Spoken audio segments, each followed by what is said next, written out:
ಆತ್ಮೀಯ ಬಂಧುಗಳೇ, ಶ್ರೀಮದ್ ಭಗವದ್ಗೀತೆ ತತ್ವ ವಿವೇಚನೆ ಟೀಕಾ ಅಧ್ಯಾಯ 2 ಸಾಂಖ್ಯಯೋಗ. ಇದರಿಂದ ಇವತ್ತು 54ನೇ ಶ್ಲೋಕವನ್ನು ನಾವು ತಿಳ್ಕೊಳ್ಳೋಣ. ಶ್ಲೋಕ 54. ಅರ್ಜುನ ಉವಾಚ ಸ್ಥಿತಪ್ರಜ್ಞಸ್ಯ ಕಾ ಭಾಷಾ ಸಮಾಧಿಸ್ತಸ್ಯ ಕೇಶವ ಸ್ಥಿತದಿಃ ಕಿಂ ಪ್ರಭಾಷೇತ ಕಿಮಾಸೀತ ವ್ರಜೇತ ಕಿಂ. ಅನುವಾದ: ಅರ್ಜುನನು ಕೇಳಿದನು, ಹೇ ಕೇಶವನೇ, ಸಮಾಧಿಸ್ಥನಾಗಿ ಪರಮಾತ್ಮನನ್ನು ಪಡೆದಿರುವ ಸ್ಥಿರಬುದ್ಧಿಯುಳ್ಳ ಪುರುಷನ ಲಕ್ಷಣಗಳೇನು? ಆ ಸ್ಥಿರಬುದ್ಧಿಯ ಪುರುಷನು ಹೇಗೆ ಮಾತನಾಡುತ್ತಾನೆ, ಹೇಗೆ ಕುಳಿತಿರುತ್ತಾನೆ ಮತ್ತು ಹೇಗೆ ನಡೆಯುತ್ತಾನೆ? ಇದು ಶ್ಲೋಕ ಮತ್ತು ಅದರ ಅನುವಾದ. ಈಗ ಅರ್ಥ ಮಾಡ್ಕೊಳ್ಳೋದಕ್ಕೆ ಪ್ರಯತ್ನ ಮಾಡೋಣ. ನೋಡಿ, ಇಲ್ಲಿ ಯಾವಾಗ ನಿನ್ನ ಬುದ್ಧಿ ಮೋಹರೂಪಿ ಕೆಸರನ್ನ ಹೊರಟೋಗುತ್ತೋ, ಕಂಪ್ಲೀಟಾಗಿ ಸರ್ವಥಾ ದಾಟಿ ಹೋಗಬೇಕದು, ಸ್ವಲ್ಪನೂ ಅದರಲ್ಲಿ ಶೇಷ ಅನ್ನೋದು ಉಳಿಬಾರ್ದು.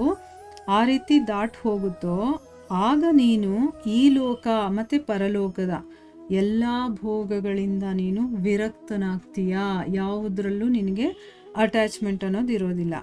ಮತ್ತು ನಿನ್ನ ಬುದ್ಧಿ ಪರಮಾತ್ಮನಲ್ಲಿ ನಿಶ್ಚಲವಾಗಿ ನಿಂತ್ಕೊಳ್ಳುತ್ತೋ ಆಗ ನೀನು ಪರಮಾತ್ಮನನ್ನು ಪಡಿತೀಯಾ ಅನ್ನುವಂಥ ಮಾತನ್ನು ಭಗವಂತ ಹಿಂದಿನ ಶ್ಲೋಕಗಳಲ್ಲಿ ಹೇಳಿದ್ದಾನೆ.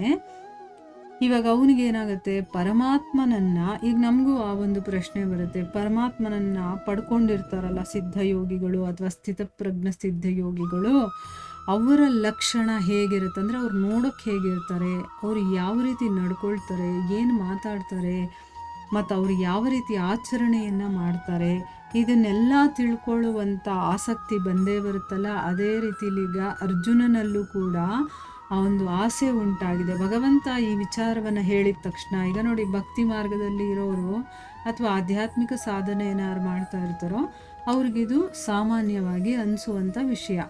ಈ ಭಕ್ತರ ಬಗ್ಗೆ ಹೇಳಿದಾಗ ಅವ್ರು ಹೇಗೆ ಮಾತಾಡ್ತಾ ಇದ್ರು, ಅವ್ರು ಹೇಗಿದ್ರು, ಅಯ್ಯೋ ಈ ರೀತಿ ಹೇಗೆ ಮಾಡೋದು, ನಾವು ಹಾಗಾಗಬೇಕು ಅಂತ ನಮ್ಗೆ ಆಸೆ ಇರುತ್ತಲ್ವ, ಅದಕ್ಕೋಸ್ಕರ ಅದರ ಬಗ್ಗೆ ಡೀಟೇಲಾಗಿ ತಿಳ್ಕೋಬೇಕು ಅಂತ ನಮ್ಗೆ ಇಷ್ಟ ಆಗುತ್ತೆ. ಸೊ ಅದೇ ರೀತಿಯಲ್ಲಿ ಅರ್ಜುನ ಏನು ಮಾಡ್ತಾ ಇದ್ದಾನೆ, ಸ್ಥಿತಪ್ರಜ್ಞ ಸಿದ್ಧಯೋಗಿಯ ಲಕ್ಷಣ ಮತ್ತು ಅವನ ಆಚರಣೆಗಳನ್ನು ತಿಳ್ಕೋಬೇಕು ಅನ್ನುವಂಥ ಒಂದು ಆಸೆಯಿಂದ ಅರ್ಜುನ ಇಲ್ಲಿ ಕೇಳ್ತಾ ಇದ್ದಾನೆ ಪ್ರಶ್ನೆಯನ್ನು ಈ ಶ್ಲೋಕದಲ್ಲಿ. ಆಯಿತಾ, ಅರ್ಜುನ ಏನು ಕೇಳ್ತಾನೆ, ಹೇ ಕೇಶವನೇ, ಸಮಾಧಿಸ್ಥನಾಗಿ ಪರಮಾತ್ಮನನ್ನು ಪಡ್ಕೊಂಡಿದ್ದಾನಲ್ಲ ಅಂಥ ಸ್ಥಿರಬುದ್ಧಿ ಇರುವಂಥ ಮನುಷ್ಯನ ಲಕ್ಷಣಗಳೇನು? ಆ ಸ್ಥಿರಬುದ್ಧಿ ಮನುಷ್ಯ ಹೇಗೆ ಮಾತಾಡ್ತಾನೆ, ಹೇಗೆ ಕೂತಿರ್ತಾನೆ ಮತ್ತು ಹೇಗೆ ನಡೀತಾನೆ ಅಂತಂದ್ಬಿಟ್ಟು ಇಲ್ಲಿ ಪ್ರಶ್ನೆ ಕೇಳ್ತಾ ಇದ್ದಾನೆ. ಇಲ್ಲಿ ಇವನು ಕೇಳ್ತಾ ಇರೋ ಪ್ರಶ್ನೆ ನೋಡಿದ್ರೆ ನಮಗಂದರೆ ಸಾಮಾನ್ಯವಾಗಿ ಯೋಚನೆ ಮಾಡಿದಾಗ ನಮಗೇನನ್ಸುತ್ತೆ, ಏನು ಹೇಗೆ ಮಾತಾಡ್ತಾನೆ ಅದೇನೋ ಓಕೆ, ಹೇಗೆ ಕೂತಿರ್ತಾನೆ ಅಂತ ಕೇಳ್ತಾ ಇದ್ದಾನಲ್ಲ, ಮತ್ತು ಹೇಗೆ ನಡೀತಾನೆ ಅಂತ ಕೇಳ್ತಾ ಇದ್ದಾನಲ್ಲ, ಇದ್ಯಾಕೆ ಕೇಳ್ತಾ ಇದ್ದಾನೆ ಅಂತ ನಮ್ಗೆ ಅನಿಸುತ್ತೆ. ಆದರೆ ಇಲ್ಲಿ ಅವನು ಕೇಳ್ತಾ ಇರುವಂಥ ಅರ್ಥ ಅಥವಾ ಆ ರೀತಿನೇ ಬೇರೆ ಇದೆ. ಅದು ಗುರುಗಳಿಗಾಗಿರ್ಬೋದು, ಈ ರೀತಿ ಡೀಪಾಗಿ ಯೋಚನೆ ಮಾಡ್ತಾರಲ್ಲ ಅವ್ರಿಗೆ ಅರ್ಥ ಆಗುತ್ತೆ. ಅಂದರೆ ಇದು ಒಳಾರ್ಥಗಳು ಅಂತ ಹೇಳ್ತೀವಲ್ವ, ಆ ರೀತಿ ನೋಡ್ಬೇಕು ನಾವು.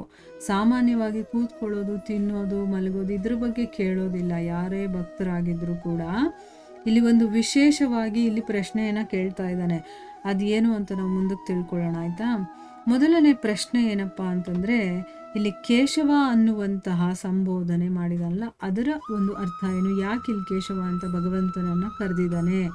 ಯಾಕಂದರೆ ಭಗವಂತನಿಗೆ ಬೇರೆ ಬೇರೆ ಕಾರ್ಯಕ್ಕೆ ಬೇರೆ ಬೇರೆ ಹೆಸರುಗಳಿದೆ, ಮತ್ತು ತಮ್ಮ ಭಕ್ತರು ಕೂಡ ಆಯಾ ಸಂದರ್ಭಕ್ಕೆ ತಕ್ಕಂಗೆ ಅವನ ಹೆಸರನ್ನು ಕರೀತಾರೆ. ಇಲ್ಲಿ ಕೇಶವ ಅಂತ ಕರೆದಿರೋ ಹಿಂದೆ ಒಂದು ರೀಸನ್ ಇರುತ್ತೆ, ಅದೇನು ಅಂತ ಈಗ ತಿಳ್ಕೊಳ್ಳೋಣ. ಸೊ ಉತ್ತರ ಕೊಡ್ತಾ ಇದ್ದಾರೆ ಇವರು, ಏನು ಅಂತಂದರೆ, ಕ, ಆ, ಈಶ ಮತ್ತು ವ, ಈ 4 ಸೇರಿ ಕೇಶವ ಅನ್ನುವಂಥ ಪದ ಬರುತ್ತೆ. ಇಲ್ಲಿ ಕ, ಆ, ವ ಅಂತಿದೆಯಲ್ಲ, ಅದು ಒಂದೊಂದು ಶಬ್ದಕ್ಕೂ ಒಂದೊಂದು ಅರ್ಥ ಇದೆ. ಈಶ ಅಂತಂದರೆ ಈಶ್ವರ ಅನ್ನೋದು ನಮಗೆ ಗೊತ್ತಿದೆ. ಏನದರ ಅರ್ಥ ಅಂತ ತಿಳ್ಕೊಳ್ಳೋಣ. ಅದಕ್ಕೋಸ್ಕರನೇ ಇಲ್ಲಿ ಕ ಅಂತಂದರೆ ಬ್ರಹ್ಮ, ಆ ಅಂತಂದರೆ ವಿಷ್ಣು, ಈಶ ಅಂತಂದರೆ ಶಿವ. ಈ 3 ಯಾರ ವ ಅಂದರೆ ವಪು ಅಂದರೆ ಶರೀರ ಅರ್ಥಾತ್ ಸ್ವರೂಪವಾಗಿದೆಯೋ ಅವನನ್ನು ಇಲ್ಲಿ ಕೇಶವ ಅಂತ ಹೇಳ್ತಾರೆ.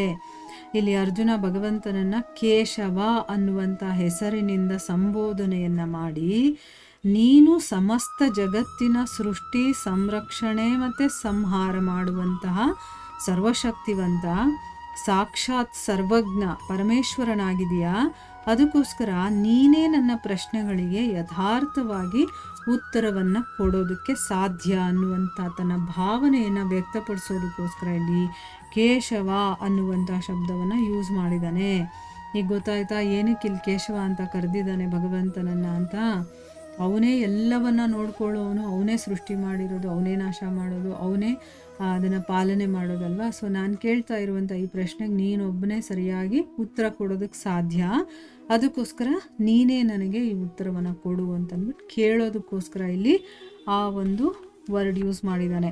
ಮುಂದಿನ ಪ್ರಶ್ನೆ ಏನು ಅಂತಂದರೆ, ಸ್ಥಿತಪ್ರಜ್ಞಸ್ಯ ಅನ್ನುವಂತಹ ಪದದ ಜೊತೆ ಸಮಾಧಿಸ್ತಸ್ಯ ಅನ್ನುವಂಥ ವಿಶೇಷಣದ ಪ್ರಯೋಗದ ಭಾವ ಏನು?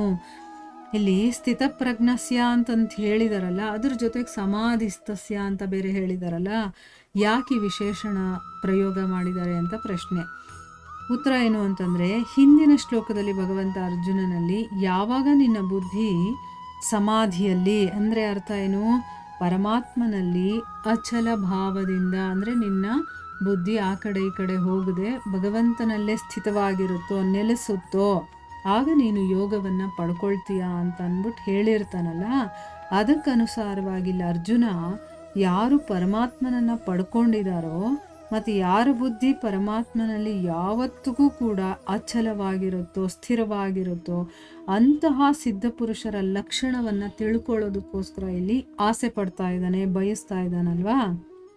ಇದೇ ಭಾವವನ್ನು ಸ್ಪಷ್ಟಪಡಿಸೋದಕ್ಕೋಸ್ಕರ ಸ್ಥಿತಪ್ರಜ್ಞಸ್ಯ ಅನ್ನುವಂತಹ ಶಬ್ದದ ಜೊತೆ ಸಮಾಧಿಸ್ತಸ್ಯ ಅನ್ನುವಂಥ ವಿಶೇಷಣವನ್ನು ಪ್ರಯೋಗ ಮಾಡಿದ್ದಾನೆ ಇಲ್ಲಿ ಅನ್ನೋದನ್ನು ಇಲ್ಲಿ ಹೇಳ್ತಾ ಇದ್ದಾರೆ.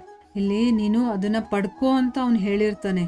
ಅಂದರೆ ಆ ಒಂದು ಸ್ಥಿರವಾದ ಮನಸ್ಸು ನಿನಗಿರಬೇಕು, ಅಚಲವಾದ ಮನಸ್ಸು ಇರಬೇಕು ಅಂತೆಲ್ಲ ಹೇಳಿರ್ತಾನಲ್ಲ. ಆ ಸಿದ್ಧ ಪುರುಷರ ಲಕ್ಷಣವನ್ನು ನೀನು ಕೂಡ ಪಡ್ಕೋ ಅಂತ ಅಂದ್ಬಿಟ್ಟು ಅದಕ್ಕೋಸ್ಕರ ಇಲ್ಲಿ ಹೇಳ್ತಾ ಇದ್ದಾನೆ. ಸಮಾಧಿಸ್ತಸ್ಯ ಅಂತಂದರೆ ಪರಮಾತ್ಮನನ್ನು ಆಲ್ರೆಡಿ ಪಡ್ಕೊಂಡಿರುವಂಥವ್ರು ಮತ್ತು ಸ್ಥಿರ ಬುದ್ಧಿ ಉಳ್ಳವರು. ಇಲ್ಲಿ ನೀನು ಸ್ಥಿರ ಬುದ್ಧಿ ಉಳ್ಳವನ ಆಗಬೇಕು ಅಂತ ಹೇಳಿದಾನಲ್ಲ, ಅದಕ್ಕೋಸ್ಕರ ಅಂಥವರು ಹೇಗಿರ್ತಾರೆ ಅಂತ ಆ ವಿಷಯವನ್ನು ತಿಳ್ಕೊಳ್ಳೋದಕ್ಕೆ ಅವನ ಆಸಕ್ತಿಯನ್ನು ತೋರಿಸ್ತಾನಲ್ಲ, ಅದನ್ನು ಹೇಳೋದಕ್ಕೋಸ್ಕರ ಇಲ್ಲಿ ಆ ಶಬ್ದವನ್ನು, ಆ ವಿಶೇಷಣವನ್ನು ಯೂಸ್ ಮಾಡಿದ್ದಾನೆ ಅಂತಂದ್ಬಿಟ್ಟು ಇಲ್ಲಿ ಹೇಳ್ತಾ ಇದ್ದಾರೆ. ಇಲ್ಲಿಗೆ ನಾವು ನಿಲ್ಲಿಸೋಣ. ಹರೇ ಕೃಷ್ಣ.